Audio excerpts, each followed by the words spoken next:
La Mishnah, le Yovamot Ain Vav, dit la chose suivante. Amoni ou Moavi Asurim, Ve'isuran Isur Olam. Arnekevotem Mutarot, Miyad. Ammon et Moav, ces peuples-là, sont interdits définitivement. Mais leurs femmes, les femmes de ces peuples, sont permises tout de suite. De quoi est-ce qu'on parle? Que même après la conversion de Ammon et de Moav, on n'a pas le droit de se marier avec les hommes issus de ces peuples, même après la conversion. Tandis que les femmes, on peut tout de suite se marier après la conversion. C'est différent, par exemple, de Mitzri et Édomi.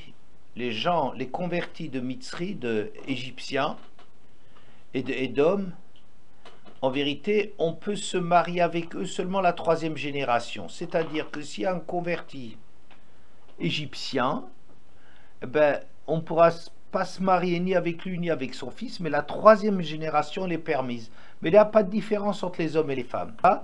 Alors vous me direz avec qui ils vont se marier, peu importe, il y a des gens avec qui ils peuvent se marier, mais des juifs d'origine sans problème ne peuvent pas les épouser avant la troisième génération. Mais ça c'est vrai pour les hommes et les femmes. Mais ce qui dit pour Ammon et Moav, donc on parle de toute façon après la conversion, puisqu'on n'a pas le droit de vivre avec des non-juifs, n'est-ce pas, en mariage, quoi, conjugalement. Mais Ammon et Moav, c'est seulement vrai pour les hommes, l'interdiction. La Gemara s'interroge. Manan et Milé, d'où ça sort cette histoire-là? Que on a le droit des femmes issues de ces peuples, on peut les épouser dès qu'elles sont converties, et les hommes, même après leur conversion, Isur Olam, ils sont interdits définitivement. Ou Kirot Shaul et David Yotse Likrat Aplishti, Amar el Avner Saratsava, Bein Misehanar Avner. Vayomer Avner Chei Nafshecha Meler Im Yadati. Quand David, envoyé par Yishai son père, pour prendre des nouvelles de ses frères plus âgés qui étaient à la guerre, arrive sur le front et il voit que tout le monde est en train d'être complètement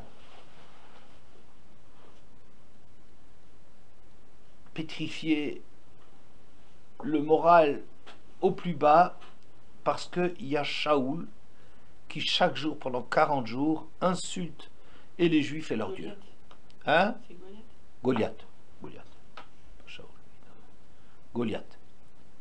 Qui insulte les Juifs et leurs dieux. Et David, quand il entend ça, son sang ne fait qu'un tour, et il se propose d'aller combattre contre Goliath. Parce que Goliath dit, on n'a pas besoin de faire des milliers de morts, de faire des batailles rangées. On prend un champion contre un champion. Moi, je suis le champion des Plishtim. Et on n'a qu'à m'opposer le champion des Juifs. Si l'un de nous deux il gagne, ben, il a gagné pour son équipe. D'accord? Bien. Et ce Goliath, c'était un monstre. C'est un homme d'une taille extrêmement impressionnante, un guerrier depuis le berceau. Il était déjà entraîné à être puissant et à manier les armes. Et tout le monde tremblait devant lui. Et David Ameller, quand il a entendu qu'il injurait Hachem, ça a été trop fort pour lui. Donc David propose d'affronter Goliath. Le verset dit, et lorsque Shaoul a vu David qui sortait à la rencontre du Plishti, de Goliath, il a dit à Avner, son chef d'armée, c'est le fils de qui ce jeune homme, Avner? Et Avner lui dit, sur ta vie, le roi, que je ne sais pas. Je te jure que je ne le sais pas. La Gemara s'étonne. Velo yadale, ve'aktiv, vayehavu meod, vayehi lo nose kelav, kelim. Que David Ameller, vous savez que Shaoul, il avait comme ça des angoisses terrifiantes. Et la seule chose qui le calmait, c'est de la musique. Et c'était David qui lui jouait de la musique. Et c'est marqué, il l'aimait beaucoup. Shaoul aimait beaucoup David, avant d'être jaloux de lui, ouais. Il l'aimait beaucoup. Et David même lui portait ses armes. Donc il connaît très bien David. Il l'apprécie. Il en a fait son porteur d'armes. Et donc, c'est un peu étonnant que tout le monde demande qui c'est. Et à venir qui répond sur ta vie, j'en sais rien. Elle a avoua Kamashil. Non, c'est pas David, mais il demandait sur son père. Parce que c'est marqué Ben Miséanar, c'est le fils de qui cet enfant? Ah non, c'est pas sur David qu'il demandait, c'était sur son père. Comment il s'appelle le père de David? Ishaï, très bien.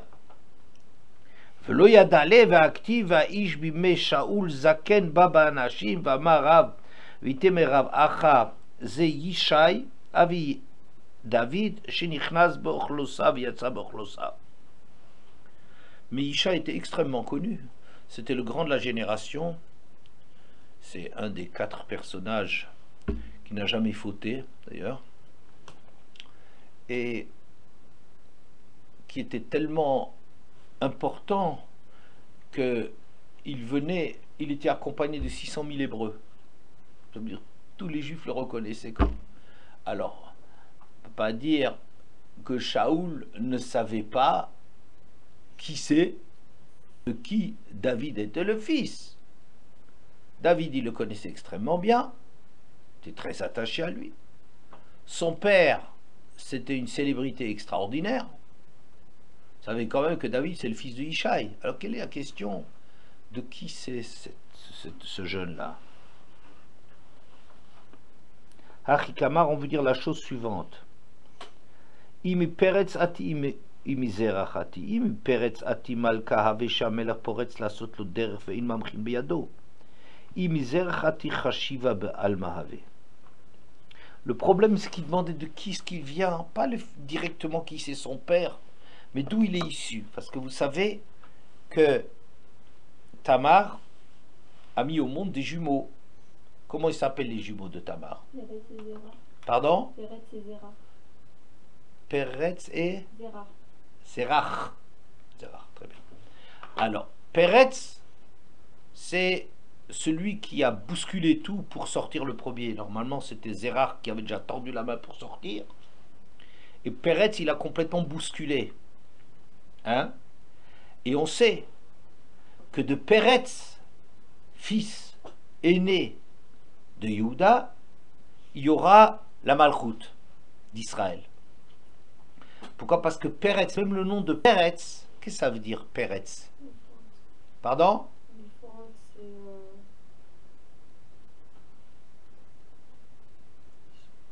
Pirtsa. Pirtsa, c'est faire une brèche. C'est foncer, jaillir. Ou faratsta, tu éclates dans toutes les directions. D'accord?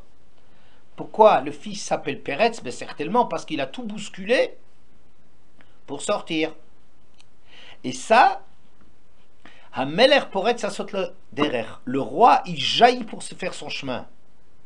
C'est-à-dire, il y a une mitzvah qui semble un peu choquante, que le roi, il a un avantage exorbitant, ça veut dire exagéré, apparemment, que quand il sort, il n'a pas besoin de contourner les propriétés privées. Il peut tracer, c'est-à-dire il abat les barrières et il avance tout seul. Ameler poretz la sotlo geder ve'ein mamchin beyado. Le roi, il trace, il va tout droit il se fait son chemin et personne ne l'empêche. D'accord? Alors on dirait que c'est choquant. Mais regardez David. David, c'est un Meller pour être sa saute l'ogéder, vraiment pris bientôt. Il se fait son chemin et personne ne peut l'empêcher. Regardez, tout le monde est en train d'être liquéfié de terreur devant ce monstre qui s'appelle Goliath. Tout le monde est terrifié. David Ameller, mais il va tout seul, il dit mais je vais la lui casser à celui-là. Comment est-ce qu'il peut faire des choses comme ça? Comment il peut parler d'Hachem? Oui, il n'est pas en train de demander à gauche, à droite, qu'est-ce qu'il faut faire. Comment tout le monde, on est en train de se dire, même quand on veut faire une mitzvah, mais que tout le monde est concerné, pourquoi moi et pas les autres? Et on hésite, et on réfléchit, on est dans la masse.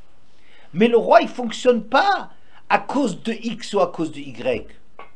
Le roi, c'est quelqu'un qui fait son chemin. Et personne ne peut l'en empêcher. Et vous voyez comment David, il réagit. Il n'est pas en train de demander ni la permission, ni rien. Il va à Drik, il dit, ce gars-là, mais moi je le tue, ce type-là. Et personne ne l'empêche. Donc, Shaoul a très bien vu que David, dans la façon dont il va affronter Goliath, il a comme ça les caractéristiques du roi, qui est d'être au-dessus des propriétés privées. Un vrai roi, c'est pas quelqu'un pour qui on vote et qui est élu. Non, c'est quelqu'un qui s'impose comme étant au-dessus des particularités, des particularismes, des individualités. N'est-ce pas? Et quand tu vois David, tu vois que David c'est un roi. Le problème c'est de savoir pour Shaoul, est-ce qu'il vient de Peretz ou de Zerach? S'il vient de Peretz, ça c'est un roi. S'il vient de Shaoul, de Zerach, ça sera quelqu'un d'important, mais pas plus. Ok? C'est ça la question qu'il a posée, c'est ça qu'Avner ne sait pas lui répondre. D'où il vient à l'origine. Parce qu'il y avait encore une autre chose qui était très choquante, qui a beaucoup troublé Shaoul. C'est que quand David est parti, il a dit, moi je vais affronter Goliath, Shaoul lui a passé ses habits, son armure, sa protection. Les habits du roi de Shaoul, ça s'appelle Madav. Madav, ça vient de Mida. Qu'est-ce que c'est Mida? La taille, la mesure, très bien. C'est des habits qui sont du sur-mesure. Or, Shaoul, Mina Shirma ou le Malagavo Mikolaam, il dépassait tout le monde de la tête et des épaules. Il faisait 30 cm de plus que n'importe qui dans le peuple. Quelqu'un d'extraordinaire, Shaoul. Quand il a passé ses habits à David, ils sont comme faits sur mesure pour David. Il a vu qu'il était taillé aux dimensions du roi. Donc Shaoul y voit, il comprend, mais c'est un roi. Regarde ses habits. Ils sont faits pour lui, les habits royaux, ils s'adaptent à lui. Et c'est là que ça va commencer à mal tourner dans la tête de Shaoul, qui comprend bien qu'il a un rival ici en place. Vous comprenez? Bien. Bien.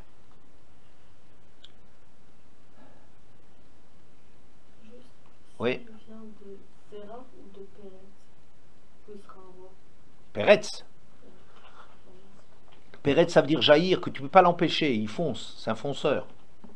Il ne regarde pas, il ne fait pas attention aux individus. Oui, il est animé d'une vie personnelle, tellement, d'une conviction tellement forte personnellement, qu'il n'a pas besoin de demander à X ou à Y de savoir quoi faire. Ça, c'est un roi. C'est lui qui donne la direction des choses. Comprenez? Bien. Alors, Shaoul dit à Avner, va te renseigner. Il y avait là-bas un conseiller qui s'appelle Doeg. C'est un grand bonhomme, mais terriblement jaloux de David. Il ne peut pas supporter.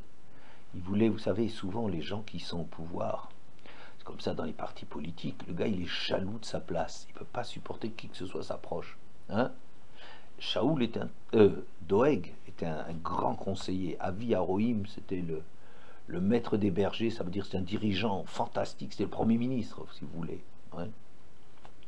Et très jaloux de sa place. Et il a tout de suite senti que David Ameller, ouah, ça c'est quelqu'un. D'accord? Donc, il est en train tout le temps d'essayer de couler David. Amar le Doeg Aidomi. עד שאתה משאיל עליו אם הגון הוא למלכות אם לאו, שאל עליו אם ראוי לאו וביקל אם לאו. מהי טעמה? דקאתי מירות המואביה. Alors, Doeg il dit à Shaoul, au lieu de te renseigner si c'est quelqu'un qui peut être roi ou pas, renseigne-toi déjà si on a le droit de se marier avec lui, s'il a le droit d'épouser une juive. Pourquoi? Mais c'est le descendant de Ruth. Or, il y a un problème. Est-ce qu'on peut épouser les Moavites? Donc, il pose la question et dit, mais attends, est-ce que l'interdiction Loyavo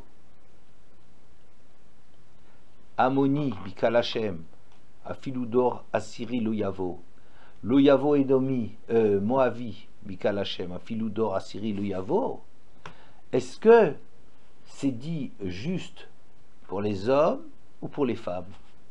Comprenez? Et alors, il y a un grand débat de Talmidei Chachamim entre Avner, qui est le général en chef, mais quand on avait un général en chef, ça ne voulait pas dire que c'est quelqu'un qui était un grand stratège. Vous voyez? Ça veut dire que c'est un homme, un grand chacham. Et ce chacham, il a une force comme ça de diriger l'armée. Mais c'est pas que c'est un champion de la stratégie au départ. Certainement, la Torah le rend extrêmement intelligent. Mais avant tout, c'est un Ben Torah. Avner, c'est un grand Talmid Chacham. Et il discute avec Doeg. Pourquoi? Quel est le problème? Le problème, il est compliqué. Parce que quand on dit Loyavo Moavi Bikal Hashem, vous pouvez le comprendre de deux façons. Pardon? Oui.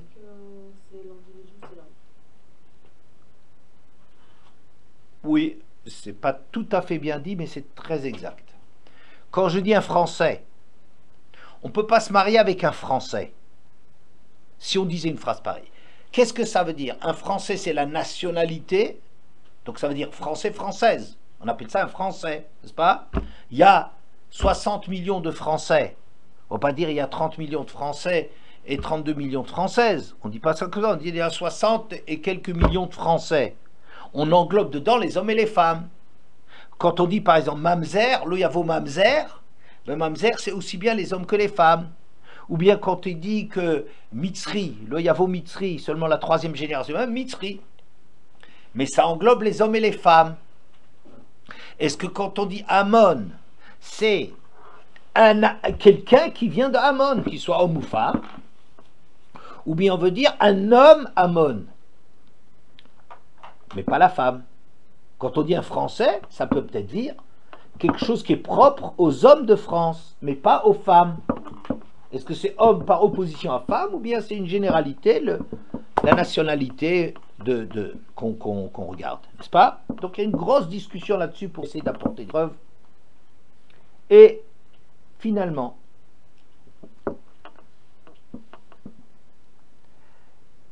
ils apportent, à la fin de la discussion, ils disent comme ça. Pourquoi lo yavo Amoni ou lo yavo Moavi Bikal Hashem al dvar asher lo kidmu lechem umaim bader betzetrem et Mitzrayim? Parce qu'ils ne sont pas venus à votre rencontre en vous apportant à boire et à manger quand vous êtes sortis d'Égypte. D'accord? Ça veut dire ce qu'on leur reproche très très sévèrement à Ammon et Moab, c'est qu'ils ont été complètement indifférents au sort des Hébreux qui sont sortis comme esclaves d'Égypte. Et ça, on trouve ça, hein, que c'est insupportable qu'ils se comportent comme ça. Pourquoi? Parce que qui c'est Ammon et Moab? C'est les résultats de Lot et de ses filles. Lot, c'est qui par rapport à Avram? Son neveu. Donc Lot, il a été sauvé en vérité à cause d'Avram. C'est pour Avram que Lot a été sauvé. Donc toute la descendance de Lot doit une reconnaissance éternelle à Avram. En plus que Avram, il a enseigné à Lot toute la Achnasatochim, la façon de recevoir, de s'occuper des invités et tout ça. Et ça, il n'y a plus de traces chez ces invités. C'est des gens tellement secs et indifférents que bien qu'ils doivent énormément aux descendants d'Avram, et que c'est chez Avram qu'ils ont appris la Achnasatochim, la façon de se préoccuper, l'hospitalité, la façon de se préoccuper d'autres, des autres, eh bien c'est des gens qui n'ont pas gardé une trace de cela. C'est des gens secs et froids. Vous y êtes? Et c'est ça ce qu'on leur reproche. Pourquoi est-ce qu'on ne les épouse pas? Tu sais, parce que ces gens-là, tu ne les changes pas. C'est des gens qui n'ont rien appris, qui n'apprendront jamais rien, qui sont des gens cruels et indifférents à toi. Alors bien que on fait un grand chesed dans la Torah, d'accepter leurs convertis, on fait un grand chesed, mais on les met sur la touche, qu'ils se marient avec d'autres. À l'intérieur du peuple juif, il y a déjà des gens avec qui ils peuvent se marier, mais sûrement pas avec des bons juifs d'origine. Ok? La Gemara dit la chose suivante. Pourquoi alors les femmes sont permises? Hein? Parce que les femmes, elles n'ont pas l'habitude de sortir au devant des troupes pour leur donner à manger et à boire. Donc le reproche pour lequel Ammon et Moab sont mis sur la touche, ils sont évincés, ils ne sont pas acceptés dans le peuple juif, c'est quelque chose qui concerne les hommes. Alors la Gemara dit non, parce que les femmes, elles avaient qu'à aller à la rencontre des femmes juives. Ok, que pour une femme, elle ne va pas chez les hommes, mais qu'elles aillent chez les femmes. Et donc on peut aussi leur reprocher aux femmes de ne pas être allées chez les femmes. Les hommes, ils auraient dû aller chez les hommes, à la rencontre des Bnei Israël. Et les femmes, elles avaient chez qui aller, n'est-ce pas? Réponse de la Gemara, Kol kvuda bat melech pnima. Bien, Yomer Ineba Oel à propos de Sarah, que la place véritable de la femme et la grandeur de la femme, c'est de donner la lumière à la maison. C'est ça la place véritable de la femme, c'est pas de sortir. Donc, mesdemoiselles, le reproche qui a fait exclure Ammon et Moab ne concerne pas les femmes. On ne peut pas le reprocher de ne pas être sorti, parce qu'en vérité, la place de la femme, c'est pas de sortir, même à la rencontre des femmes, c'est pas comme ça que ça se passe. La grandeur de la femme, c'est à l'intérieur. Ouais, c'est l'anshama de la maison, c'est la femme. Et c'est ça la grandeur de la femme. D'accord? Voilà, c'est ça la Gemara. Vous y êtes? Bien. Alors,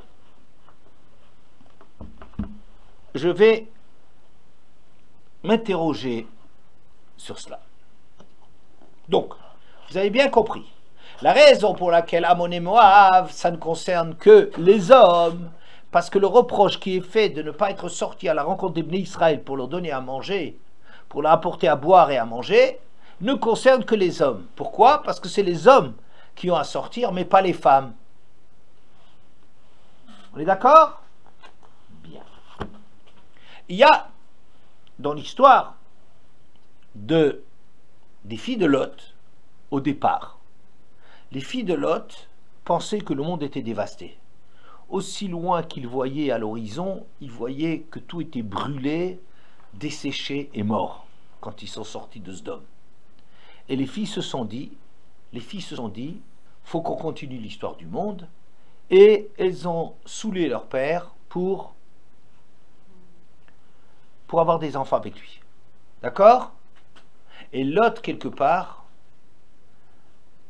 c'était un homme comme ça, pas très net sur le plan des désirs.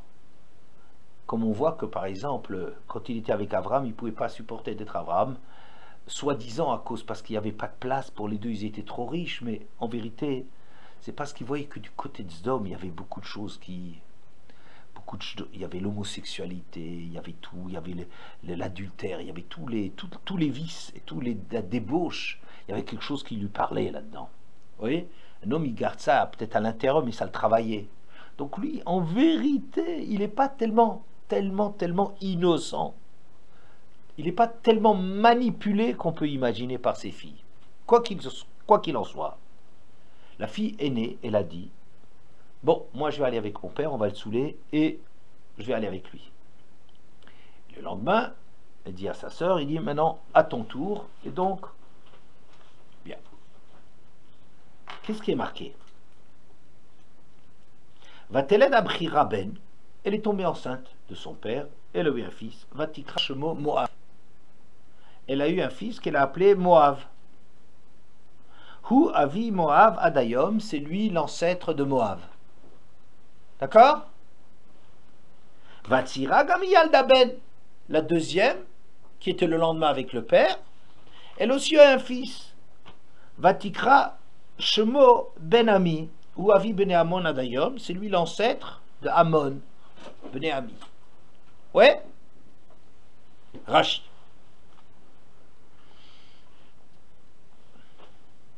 Moab. Zug shelo haytat tsnoua. Pirsha sheme Aviyahu. La première, elle manquait de tsniout. Et elle a dit dans le nom de cet enfant Moab. Qu'est-ce que ça veut dire Moab? De mon père. Elle a nommé son enfant le fils que j'ai eu de mon père. Ouh, quelle horreur. Elle est vulgaire, elle est grossière, elle est insupportable. Comment tu fais cet acte-là? Tu fais cet acte. Mais comment tu vas crier ça sur les toits? Ton fils, tu l'appelles? J'ai couché avec mon père. Vous entendez une phrase? Hey, mais c'est une vulgarité. C'est quoi ça? C'est quoi? Où on est? D'accord? Même si tu penses qu'il faut le faire. Mais enfin, c'est ce que Rachid dit.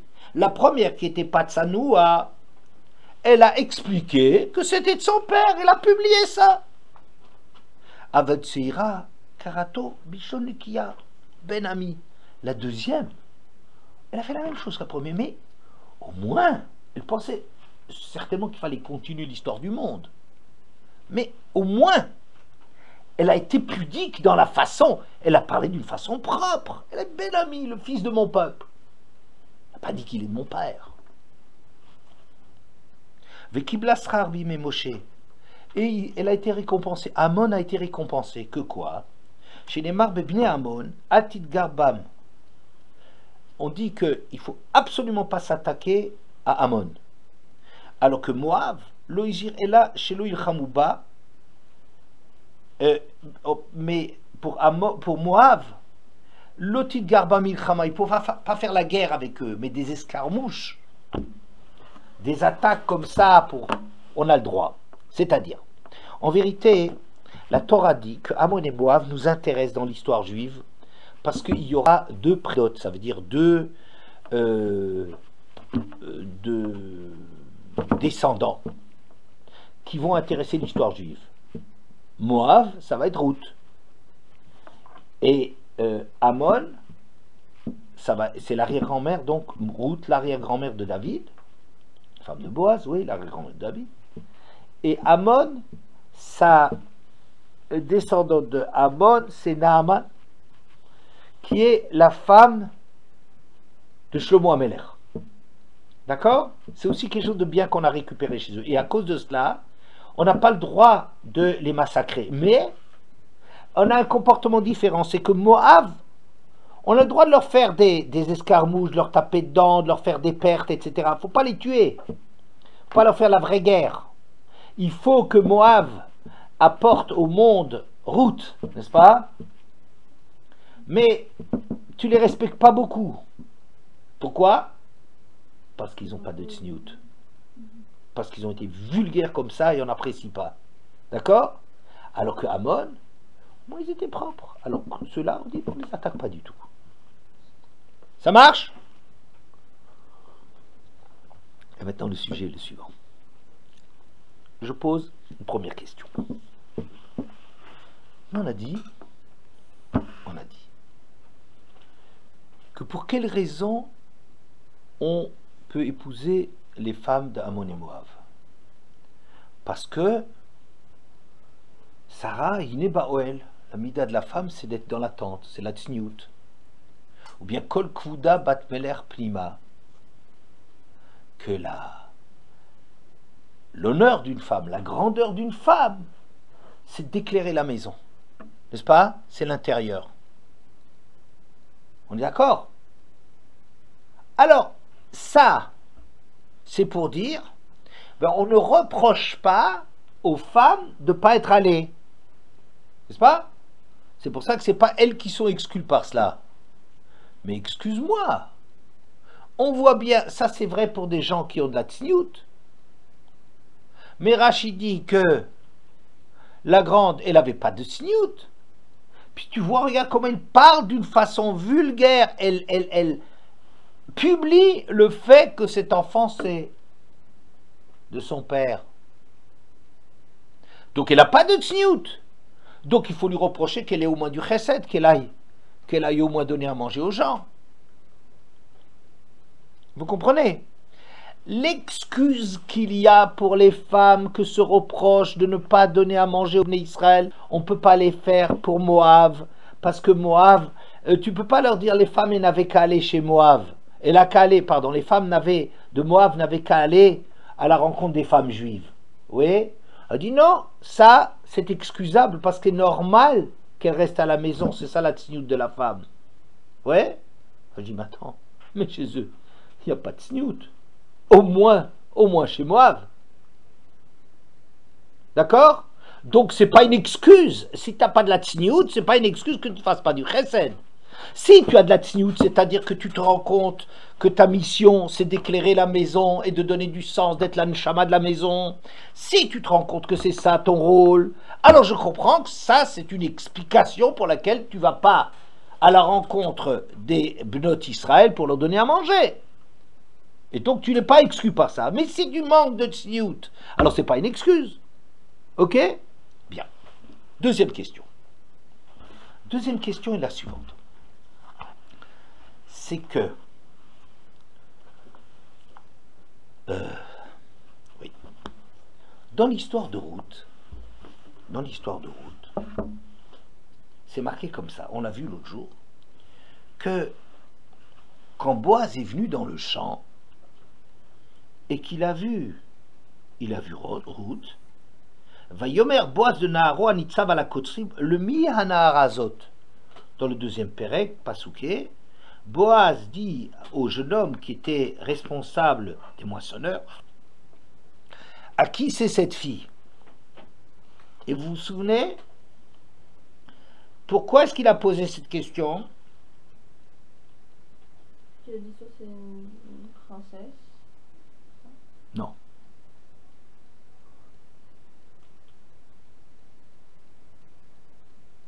Il a vu que son comportement était sûr.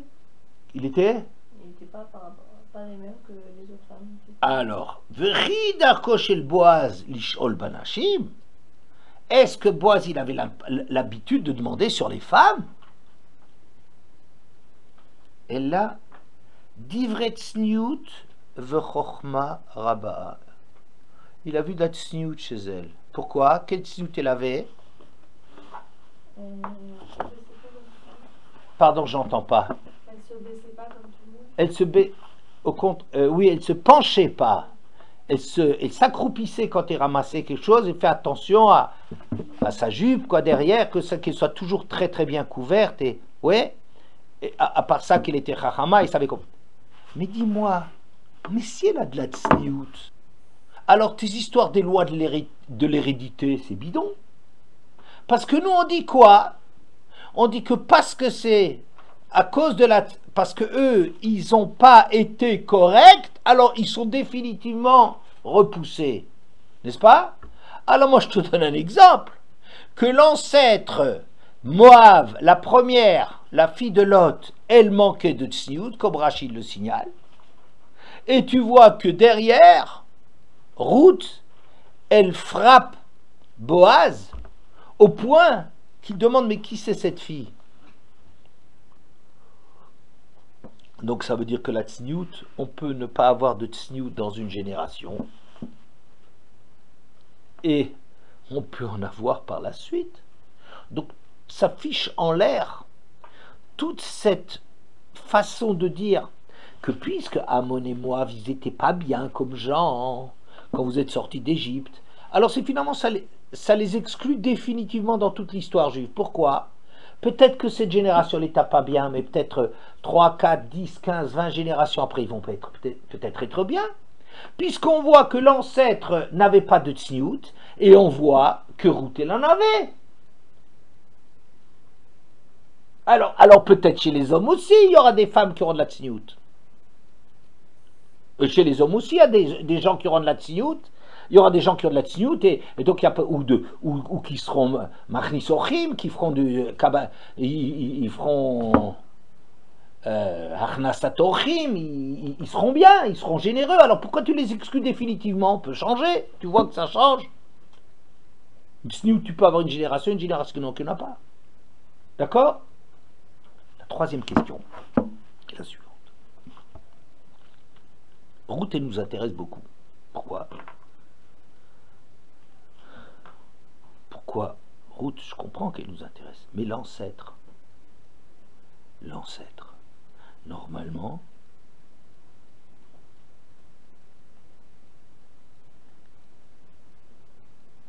pourquoi elle nous intéresse? Parce qu'il va y avoir Ruth, ça va être la malchoute d'Israël, et le Mashiach, il va venir de Moab. Moab a une participation, Moab a une participation dans le Mashiach, n'est-ce pas? C'est quelque chose de très étonnant. Pourquoi?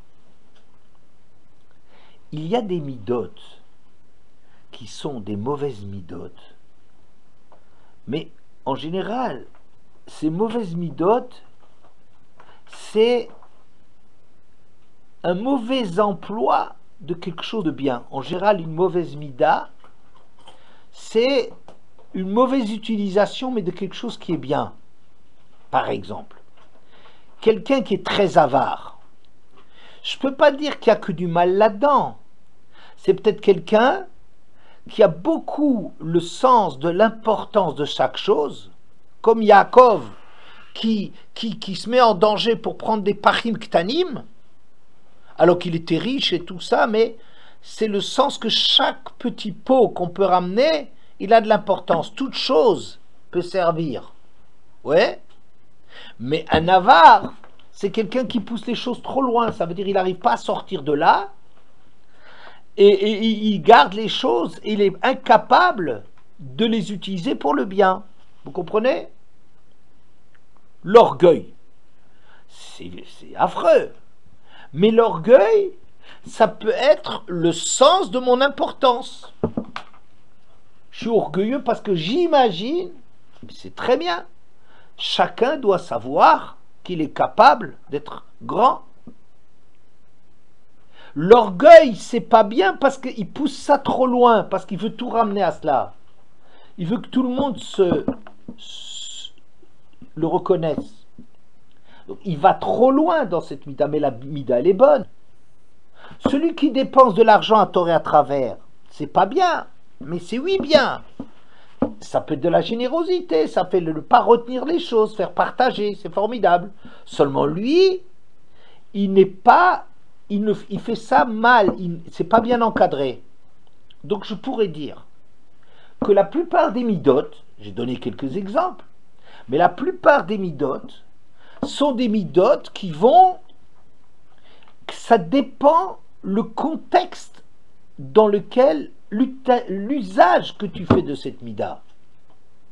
Mais la chose en soi, elle peut être quelque chose de positif. Très positif, seulement toi, t'exagères, tu le fais d'une façon trop extrême et tu ne sais pas mettre d'autres considérations à côté. Vous voyez, toi, tu manques de réflexion et tu ne relativises pas l'importance des choses. Mais en soi, gaspiller les choses ou être avare, en vérité, ça peut partir de quelque chose de bien. Vous comprenez? L'orgueil, ça peut partir de quelque chose de bien, mais c'est mal utilisé. Alors ça, je comprends que pour le Mashiach, quand Mashiach viendra, utiliser, de façon générale, on peut utiliser des capacités que quelqu'un a, on peut l'utiliser dans le bon sens. N'est-ce pas? Mais la vulgarité, la gassutaroir, la vulgarité de dire c'est du père, mais ça c'est pas récupérable, ça. Ça c'est vulgaire. Quelqu'un qui est vulgaire, ça veut dire c'est bas, c'est laid, c'est affreux. Cette chose-là, c'est pas, ça dépend du contexte. Vous comprenez la question? Pourquoi on est intéressé par cette fille-là, par Moab? Mais attends, mais Moab, mais elle manque de tsniout, mais d'une façon très grave. Ça, c'est pas beau. Il n'y a rien de positif mal utilisé. C'est une chose qui est négative. D'accord? Donc, j'ai posé 3 questions. La première question est la suivante. Étant donné que l'excuse que les femmes, elles ont de ne pas être allées à la rencontre des Bnei Israël pour leur donner, ou des Bnot Israël pour leur donner à manger, c'est parce que les femmes doivent être réservées et se réserver pour l'intérieur, n'est-ce pas? Ça s'adresserait à des femmes qui ont de la tsniout. Mais une femme qui n'a pas de tsniout, c'est pas une excuse, alors au moins qu'elle donne à manger. Donc on ne comprend pas que c'est une excuse pour les filles de Moab. D'accord? Deuxième chose, je vous ai dit que dans l'histoire de Ruth, elle se caractérise par une tsniout extraordinaire. Comment se fait-il que l'ancêtre Moab manque tellement de tsniout, elle parle tellement d'un langage qui est sale et vulgaire, de dire de qui vient l'enfant, n'est-ce pas? Et qu'elle manque tellement de tsniout, et qu'après, chez Ruth, on voit qu'elle a frappé Boaz, qui n'a pourtant pas l'habitude de demander sur les femmes, elle l'a frappé par sa tsniout, n'est-ce pas? Donc, je dirais, donc c'est pas une maladie définitive. On peut avoir une génération qui manque de tsniout, et plus tard, il peut y avoir quelqu'un qui a eu de la tsniout. Mais si c'est comme ça, alors toute l'histoire qu'on est en train de raconter, elle s'écroule. Parce que tu ne peux pas dire que parce que l'ancêtre, il était cruel, alors automatiquement les descendants vont être cruels. Est-ce que vous y êtes? Puisqu'on voit bien l'exemple du contraire. Troisièmement, si Ruth nous intéresse pour le Mashiach, ou disons pas Ruth nous intéresse, c'est le résultat, mais si au départ on est intéressé par Moab, qui joue un rôle plus grand encore dans l'histoire juive qu'Amon, mais je suis étonné qu'on soit intéressé par quelque chose qui est vulgaire. Parce que s'ils avaient une bonne mida mal employée, j'aurais dit, ben, je suis intéressé par leur mida, mais moi je vais bien l'utiliser dans le clan d'Israël. Mais si c'est de la gassutaroir, de la vulgarité de dire des choses pareilles, d'où vient ce fils, ça c'est pas quelque chose qu'on devrait récupérer. Et d'ailleurs vous voyez bien que Moab est puni là-dessus, puisqu'on a le droit plus de s'attaquer à Moab, bien qu'il faut les protéger, n'est-ce pas? Il ne faut pas, puisqu'on a besoin de recueillir Ruth, mais malgré tout, on les punit parce qu'ils ont eu un comportement vulgaire. Ça marche? Bien. Pour répondre à cela, alors on va dire la chose suivante.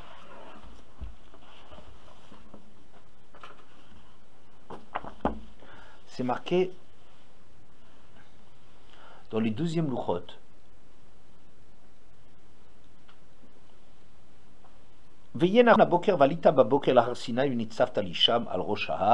Le matin, toi Moshe, tu vas discrètement aller sur la montagne là-bas. Ve'ish lo yaleimach, ve'gam ish aliera bechol ha'ar, gam atzon va'bakar aleru el mul ha'ar. Mais personne ne montera avec toi, personne ne devra être visible sur toute la montagne, même le petit et le gros bétail n'auront pas le droit de paître face à cette montagne. D'accord? On précise que quand Moshe a reçu les louchot de Yom Kippour, il devait être seul. Ça devait se faire dans la discrétion la plus absolue. Personne, même pas des animaux. Alors, Rashi dit,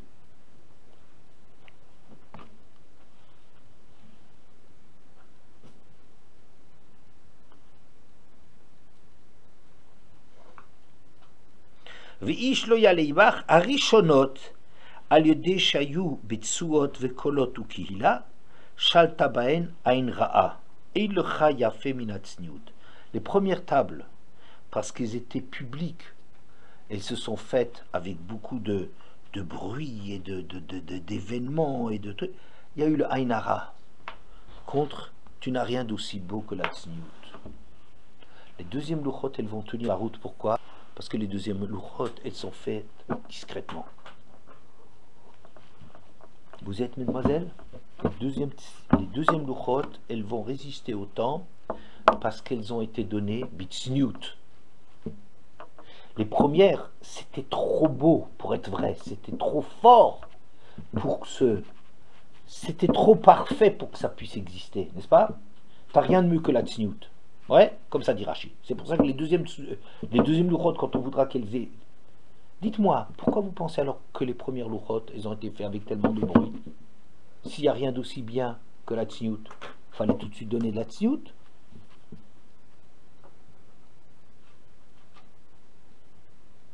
Vous comprenez la question? Si tu dis que les deuxièmes louchot, c'est beaucoup mieux parce que ça se fait dans la discrétion, alors pourquoi les premières louchot, elles ont été données avec un grand spectacle? Vous avez besoin de ça. Pardon? Vous avez besoin de ça pour tout. Hein. Ils ont besoin de quoi? Qu'elle ne soit pas sinon. Non, pour avoir de la Une seconde. Qu'est-ce que tu veux dire par là? Qu'est-ce que ça veut dire ils ont besoin pour plus tard? Ils ont utilisé ça? Ça veut dire si, oui. Si ça serait trop smooth, il n'y aurait pas eu le ouais, il n'y aurait pas eu. C'est trop parfait, on n'aurait pas de faute, on n'aurait plus rien en fait. Bon, non, on n'essaie pas de faire les choses mal pour que. Non, tu dis quelque chose, mais je ne sais pas si tu exprimes quelque chose de juste là derrière. Qu'est-ce que tu veux dire? Oui, moi je veux dire que en fait le premier, genre le Matan Torah, c'était très spectaculaire parce que c'était pour avoir de l'aïra après. Quand on sait que tout le monde sait, ben on a plus peur de ça. Bien, j'entends. Tu es un peu dans ce sens-là? Non. Je veux vous dire, il est normal qu'un événement aussi fabuleux que Matan Torah, ça ne puisse se faire que dans quelque chose d'extraordinairement spectaculaire. C'est normal que le jour où Hachem il donne le message pour lequel le monde il a été créé, c'est normal que le monde il tremble, que le monde il tremble sur ses bases, c'est ça ce que ça veut dire. La Torah c'est pas un truc qu'on donne aux cachettes. La Torah c'est tout le sens du monde. Tout le monde a été créé pour le jour de Matan Torah. C'est normal que la signification de Matan Torah, c'est que ça soit tellement un événement tellement cosmique, tellement terrible, qu'il fallait que dans le monde entier, c'est comme Kriyat Yam Souf, toutes les mers du monde elles s'ouvrent. C'est tellement énorme ce qui s'est passé là, que c'est quelque chose qui est... C'est la traduction du message de la Torah, que la Torah c'est ça qui dirige le monde, c'est ça, ça se traduit par des tremblements de terre, par le son du chauffard, par une peur extraordinaire, par les éclairs, le tonnerre, tout ça, parce que c'est ça ce que ça veut dire que le monde il tremble sur ses bases, n'est-ce pas? Sauf que, quand il y a trop de spectacles, on oublie le message. Le Ran il pose une grosse question, il dit, en vérité, quand on a un prophète, il doit être grand, beau, fort, riche, il doit être très impressionnant. Et il s'étonne que Moshe Rabbeinu était bègue. Mais la parole, c'est la chose la plus importante. Tu veux qu'il soit grand, tu veux qu'il soit beau, tu veux qu'il soit riche, tu veux qu'il soit imposant, tu veux tout ce que tu veux. Mais comment ça se fait qu'il est bègue? Mais c'est une chose qui est... C'est plus grave que tout le reste. N'est-ce pas? Puisque la parole, c'est ça ce qui impressionne dans un homme. Ouais. Et Moshe Rabbeinu, le plus grand de tous, il avait toutes les qualités. Il était riche, il était tout ce que vous voulez, il était impressionnant de tous les côtés, mais la chose essentielle, c'est la parole. Lo ish dvarim anochi. J'arrive pas. Je peux pas m'exprimer. Le Ran, il explique ça comme ça. Que si Moshe Rabbeinu avait été vraiment un orateur, comme il aurait dû l'être, on aurait pu dire qu'on a accepté la Torah parce qu'il savait bien parler. C'est quelqu'un qui s'exprimait d'une façon extraordinaire, et c'est pas la Torah qui nous a convaincus, c'est Moshe Rabbeinu qui nous a convaincus. Mais si Moshe Rabbeinu il est incapable d'exprimer les choses, donc ça veut dire que c'est vraiment le message de la Torah qui nous a convaincus. D'accord? C'est pour ça que précisément Moshe qui a apporté la Torah, lui il avait cette déficience extraordinaire de ne pas arriver à parler. Parce que quand c'est trop fort, quand l'extérieur est trop brillant, ça aurait été normal. Mais si tu mets ça, ça cache la pnimiout de la chose. Alors que quand tu fais les choses betsniout, quand tu fais les choses avec discrétion, n'est-ce pas? Alors quand tu les fais avec discrétion, les choses, elles sont... C'est que le contenu qui nous intéresse. Les deuxièmes louchot, si elles nous parlent, c'est à cause de leur contenu. C'est pas à cause de tout le spectacle extraordinaire parce que le monde il tremble. Mais c'est normal que le monde y tremble. Donc les premières louchot, elles ont été données d'une façon normale, c'est-à-dire c'est un scandale de dire que la Torah, ça va être donné à la sauvette. Ça veut dire comme ça, personne ne remarque. C'est pas normal. Parce que la Torah, c'est le sens de la Torah, que le monde, il dépend de la Torah. Donc c'est normal que le monde, il tremble sur ses bases quand on donne la Torah. Mais la vérité, c'est que c'est quelque chose qui est tellement puissant comme accompagnement musical et accompagnement spectaculaire et tout ce que vous voulez, que ça va fausser le contenu de ce qu'on est en train de donner. Vous y êtes, mesdemoiselles? Et c'est pour ça que les deuxièmes louchot, elles se concentrent sur le sens. Il n'y a rien de spectaculaire, personne ne voit, etc. C'est quelque chose qu'on a ramené comme ça, furtivement, presque en cachette. D'accord? Bien. Mais c'est scandaleux. Ok? Maintenant, on va répondre à nos questions. Comment ça? Il faut faire attention à ce qu'on appelle la tsniout. Rachid a employé le mot de tsniout. La première, elle n'avait pas de tsniout puisqu'elle a dit tellement vulgairement. Et par rapport à cela, la deuxième, elle avait nekia. Elle a dit les choses d'une façon propre. Vous voyez? Ce qu'on a vu chez Ruth, c'est de la tsniout. C'est pas la même tsniout dont on parle. Chez Ruth, c'est une tsniout d'attitude, de comportement. Quand on dit qu'une femme elle est tsnoua, ça veut dire elle est comme ça, elle est réservée, elle est discrète dans son comportement, elle se fait pas remarquer, son kavod c'est la pnimiout. Vous voyez?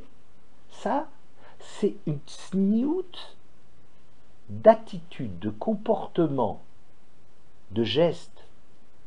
On ne se penche pas comme ça, on fait attention, on se voit toujours avec un œil critique, en se disant qu'est-ce que les gens y voient de moi, je dois rien montrer, je passe le plus inaperçu, parce que c'est pas ça le domaine dans lequel je m'éclate. Ouais? Bien.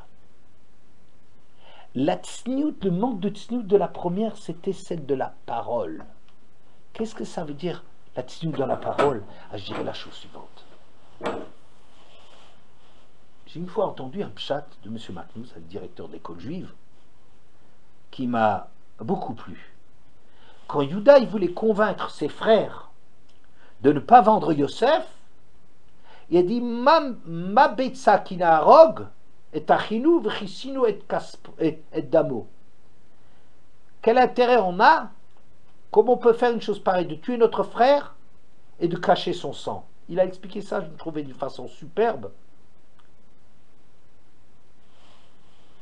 Si tu n'es pas capable de le tuer d'une façon officielle et qu'après tu dois te cacher ce que tu as fait, eh ben c'est pas ça l'acte que tu dois faire. Un acte qu'on fait, c'est un acte qu'on assume. Est-ce qu'il faut le faire ou il ne faut pas le faire? Si c'est quelque chose qui doit être fait, alors tu dois être capable de le dire. Est-ce que vous entendez? Si tu es capable de le faire, tu dois être capable de le dire. Mais tuer Yosef et ne pas assumer la chose, après avoir besoin ensuite de cacher ça au père, ça, c'est pas...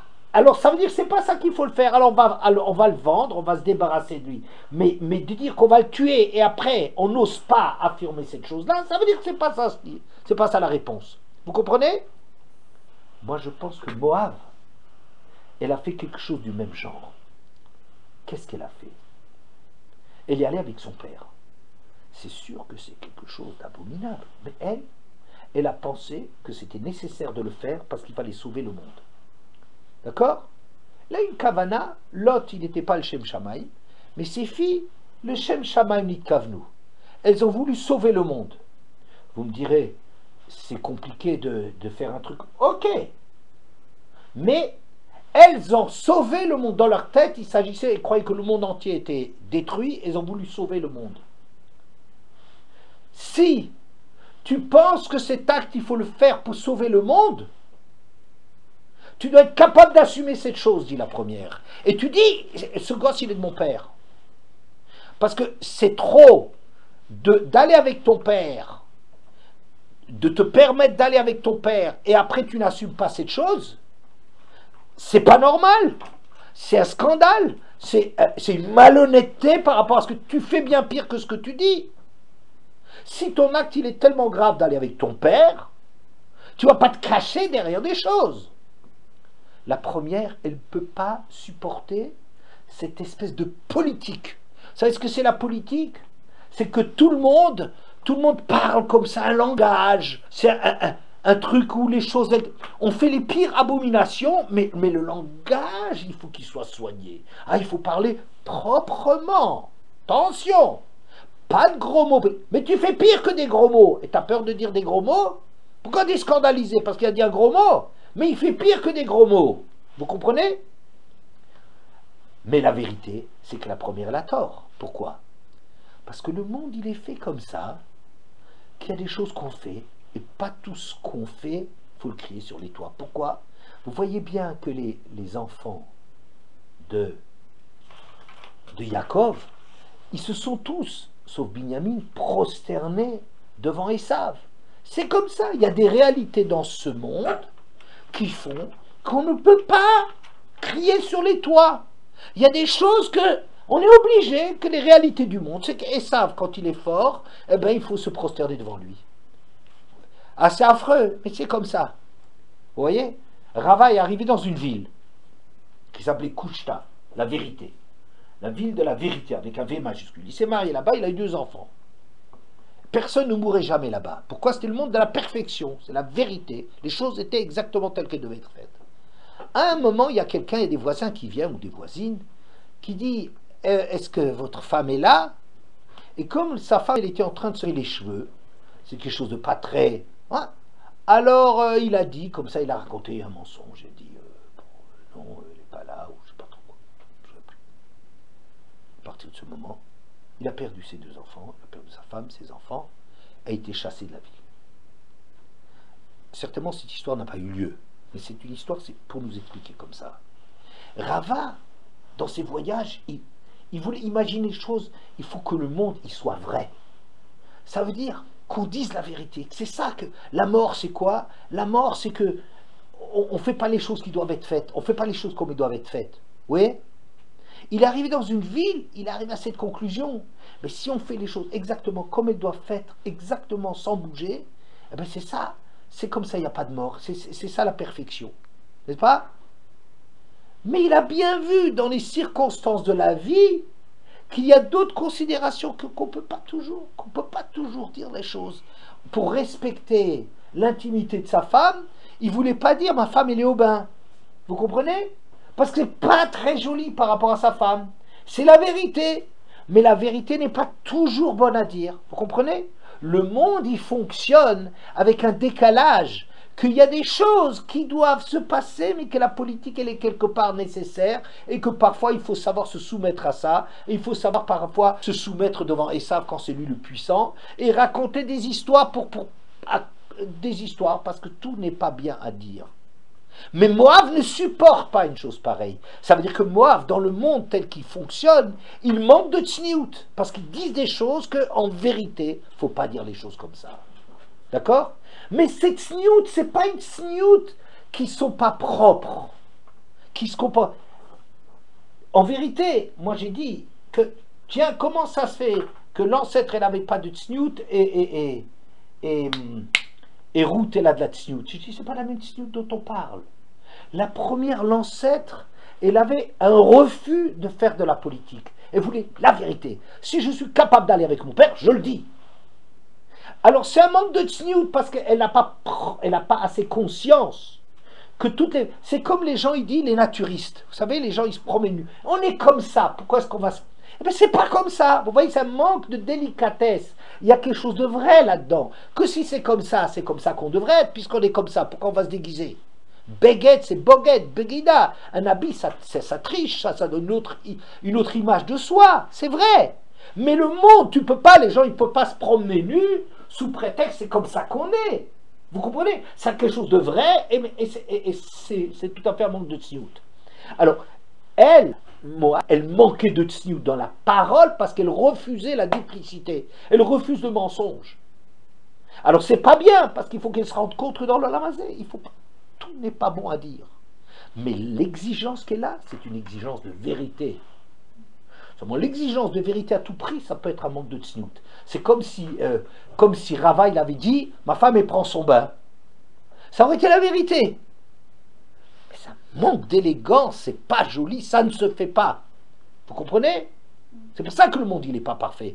Il n'est pas parfait parce qu'on ne peut pas être parfait. Il y a des circonstances de pas. Donc Ruth, en vérité, elle peut tout à fait tsnoua parce qu'on a toujours été tsnoua là-dedans. Donc je réponds à toutes mes questions. Je dis, première question, qu'est-ce que ça veut dire que qu'on excuse les femmes de Moab parce qu'elles ne sont pas allées donner à manger au Bnei Israël parce qu'elles restent à l'intérieur, elles sont de Sanoua? Oui, c'est vrai qu'elles sont de Sanoua. Les femmes de Moab, elles étaient de Sanoua. Il n'y a aucune... La preuve qu'elles sont de Sanoua, c'est que Ruth, la descendance, elle est très très de Sanoua. Vous voyez? Et donc de dire, ah mais les lois de l'hérédité, ça joue pas. Si, ça joue.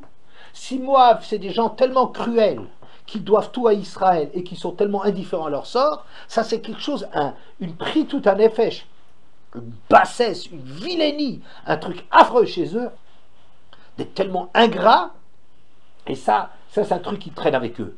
Les femmes ont de la tsniout. La preuve, c'est que la troisième chose. Et alors pourquoi est-ce que c'est Moab qui finalement va jouer pour le Mashiach? Parce que c'est ça le Mashiach. Le Mashiach, c'est quoi? C'est que les choses, elles vont retrouver leur grandeur. Dans le monde, quand tu es en train de faire des choses, bekolot ou brakim ou kilot, comme Matan Torah, il est fait trop avec du spectacle, le spectacle, il risque de fausser la vérité du message.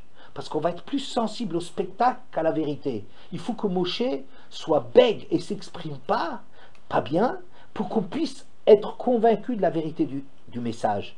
Dans ce monde-ci, la tsniout, elle est bien. C'est pas parce que la tsniout, elle est nécessaire. C'est pas dire que la tsniout, c'est la seule chose qui existe. Dans le temps messianique, il y aura de nouveau qu'on se rendra compte que le monde, il retrouvera sa dimension. Et que là où il y a la vérité, il y aura la force, il y aura la gloire, il y aura la richesse, il y aura la réussite. Parce que c'est ça qui est normal. Parce que c'est normal que quand David Amelech y viendra, enfin le descendant, c'est normal que là, Hachem, il sera Amelech al kol haaretz. Donc ce jour-là, ce sera normal qu'on ait tout. Mais pendant l'histoire, cette mida de dire les choses, de ne pas sentir qu'il y a des choses qu'il faut cacher, pendant l'histoire, c'est des midotes il faut faire attention à ce manque de tsniout, mais le refus de tsniout de Moab, c'est un refus du mensonge. C'est un refus du mensonge. Elle a eu tort. Elle a eu tort de le dire comme ça, elle a été punie là-dessus, mais la vérité, ça vient d'une exigence de Hémet qui est mal placée. Mais dans les temps messianiques, c'est Dafka, ce refus de dire le mensonge, qui est Dafka l'Amida qui va nous intéresser. Oui, ça va être là. Merci.